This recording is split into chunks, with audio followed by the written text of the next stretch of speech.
नमस्कार मित्रों, मैं हूं कमल दुबे, आपका ज्योतिष मित्र।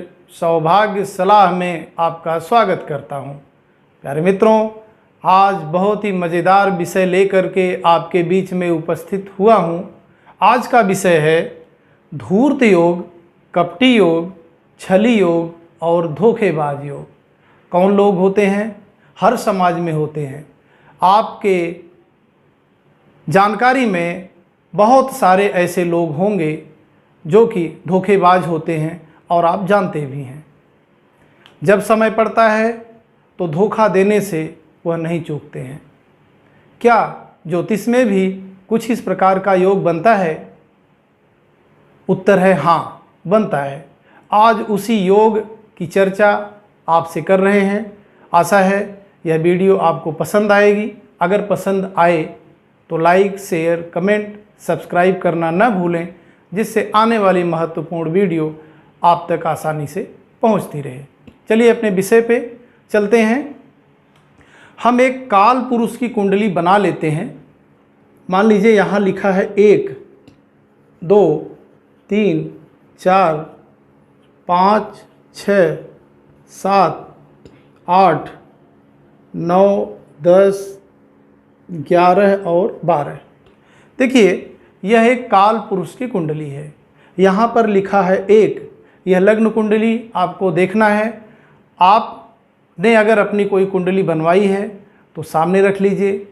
अपने परिवार की कुंडली को भी सामने रख लीजिए। हो सकता है आपके परिवार में कोई ऐसा हो तो आपको समझ में आ जाएगा और मैं उसका उपाय भी बता दूंगा, जिससे इस जो दुर्योग बना है उसमें कुछ कमी आ जाएगी। तो जो पहला हमारा लग्न है वह है मेष लग्न, और इस लग्न के मालिक होते हैं मंगल देव। मान लीजिए मंगल देव यहीं विराजमान है। अब हम सूत्र पे आते हैं। पहला सूत्र क्या है? लग्न एवं लग्नेश का पाप ग्रहों से युक्त होना। पाप ग्रह कौन से हैं? सूर्य, मंगल, शनि, राहु और केतु। इनको पाप ग्रहों की संज्ञा दी गई है। ये क्रूर होते हैं। और शुभ ग्रहों में बृहस्पति, शुक्र, बुध और चंद्रमा, जिसमें अंधेरे पक्ष का जो चंद्रमा होता है वह पाप ग्रहों से भी ज़्यादा खतरनाक होता है।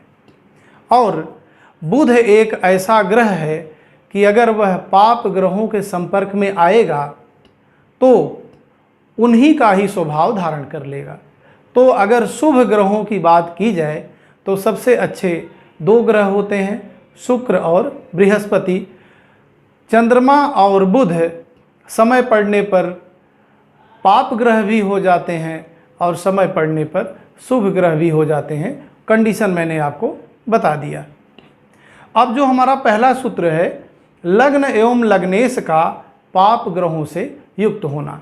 देखिए, मंगल जितने अधिक पाप ग्रहों से युक्त होगा, जैसे मंगल यहाँ बैठा है, यहीं शनि हो जाए, यहाँ पर सूर्य हो जाए, यहाँ पर राहु हो जाए और ठीक सामने केतु, तो व्यक्ति आजीवन संघर्ष करता है। उसका संघर्ष कभी कम नहीं होता है।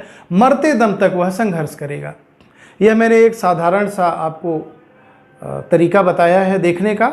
अब दृष्टि वगैरह मैं पीछे वाले वीडियो में भी पढ़ा चुका हूँ, उसको समझ लेंगे तो आपको आसानी हो जाएगी।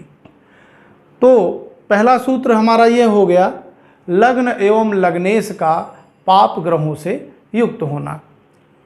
दूसरा है जो बहुत इम्पॉर्टेंट है, ये कोई इतना विशेष नहीं है, क्योंकि हमने जो प्रारब्ध में जो भी कमाई की है उसी के हिसाब से हमारा जन्म हुआ है। संघर्ष करना और न करना यह प्रारब्ध के जो हमारे कर्म हैं उसके आधार पर होता है जीवन में। तो ये कोई बहुत इम्पॉर्टेंट चीज़ नहीं है। जो इम्पॉर्टेंट चीज़ है वह मैं आपको बताने जा रहा हूँ। दूसरा जो हमारा सूत्र है, यह इसको ज़रा ध्यान से समझिएगा, सुनिएगा। सूर्य व चंद्र से 7वां मंगल हो। जैसे मान लीजिए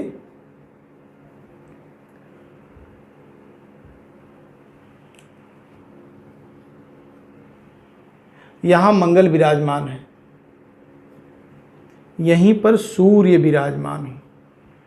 अब देखेंगे, गिनिए, 1 2 3 4 5 6 7। सूर्य से 7वां मंगल हो तो व्यक्ति की आत्मा ही खराब होती है। व्यक्ति आत्मा से कभी किसी का भला नहीं सोच सकता। सूर्य से 7वां अगर मंगल हो तो व्यक्ति की आत्मा खराब होती है। ऐसे व्यक्तियों से दूरी बना के रखना चाहिए। दूसरा, यह एक विधि मैंने समझाई है। हो सकता है मंगल अगर यहाँ लिखे हों और सूर्य अगर यहाँ लिखे हों तो भी यह युति बन जाएगी। कहने का मतलब है जहाँ पर भी सूर्य लिखे हैं वहाँ से 7वें घर में मंगल होना चाहिए। दूसरा कंडीशन क्या है, जहाँ चंद्रमा लिखे हैं वहीं से 7वां मंगल हो जाए। गिनिए, 1 2 3 4 5 6 7। व्यक्ति का मन ही खराब रहता है। व्यक्ति किसी के भी साथ रहेगा वह मन से हमेशा उसका बुरा ही सोचेगा, कभी अच्छा नहीं सोचेगा। यह चंद्रमा यहाँ पर होते हैं, मंगल यहाँ पर होते हैं तो भी यह युति बन जाएगी। कहने का मतलब है जहाँ पर भी चंद्रमा लिखे हों वहाँ से गिनते हुए 7वें घर तक जाइए। अगर वहाँ मंगल विराजमान है तो ऐसे लोगों से सावधान रहें, सतर्क रहें।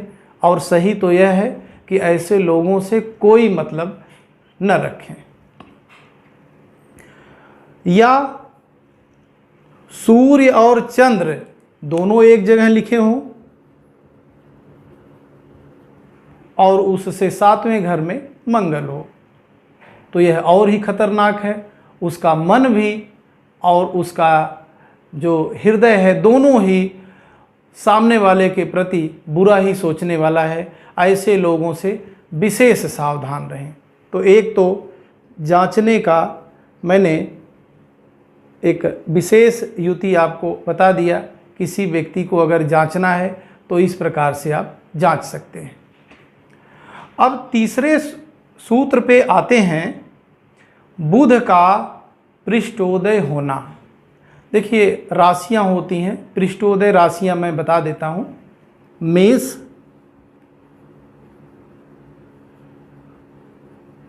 वृषभ, कर्क, धनु, मकर। ये 5 राशियां पृष्ठोदय होती हैं। जैसे मान लीजिए ये जो एक काल पुरुष की कुंडली है, इस कुंडली में बुध यहाँ विराजमान हो जाए, यहाँ विराजमान हो जाए, यहाँ विराजमान हो जाए, यहाँ विराजमान हो जाए या यहाँ विराजमान हो जाए। ऐसा व्यक्ति किसी भी मित्र के साथ है, किसी रिश्तेदार के साथ है, किसी जानने वाले के साथ है, बहुत ही मधुर बोलने वाला होगा, लेकिन जब उस व्यक्ति को इसकी ज़रूरत पड़ेगी पीछे से धोखा देगा। जब आपको बहुत अधिक आवश्यकता होगी ऐसे समय पे धोखा देगा कि आप सहन नहीं कर पाएंगे, मृत्यु तुल्य आपको कष्ट होने वाला है। ऐसे लोगों से बहुत सावधान रहें। वैसे तो कम लोग ही समाज में ऐसे हैं, लेकिन जो लोग भी हैं वह बहुत खतरनाक हैं। तो मित्रों, मेरे समझाने का आशय यह है कि अगर आपकी जानकारी में भी कुछ ऐसे लोग हों जो कि मधुर बोलते हों, मीठा बोलते हों, लेकिन धोखेबाज हों, उनकी सोच हमेशा दूसरों के प्रति खराब हो, वह कभी भी दूसरे का भला न करते हों, तो आप उनसे दूरी बना लें। क्योंकि कुत्ते की पूंछ को न कितना भी सीधा करेंगे वो सीधा कभी होगा नहीं। थोड़ा सा शब्द कठोर बोल रहा हूँ, लेकिन सही बोल रहा हूँ। ऐसे लोगों के लिए इससे भी कठोर से कठोर शब्दों का प्रयोग किया जाए तो भी वो इतने बेशर्म हैं कि उनको कोई शर्म नहीं है, वो अपनी आदत से बाज नहीं आएंगे। मित्रों, मेरे जो बताने का समझाने का जो प्रयोजन था मैंने पूरा कर दिया। अब आपको समझने की ज़रूरत है, ऐसे लोगों से संबंध न रखें। मित्रों, ऐसे ही रोचक मज़ेदार विषय आने वाले समय में भी मैं आपके बीच में रखूँगा। वीडियो देखने के लिए धन्यवाद।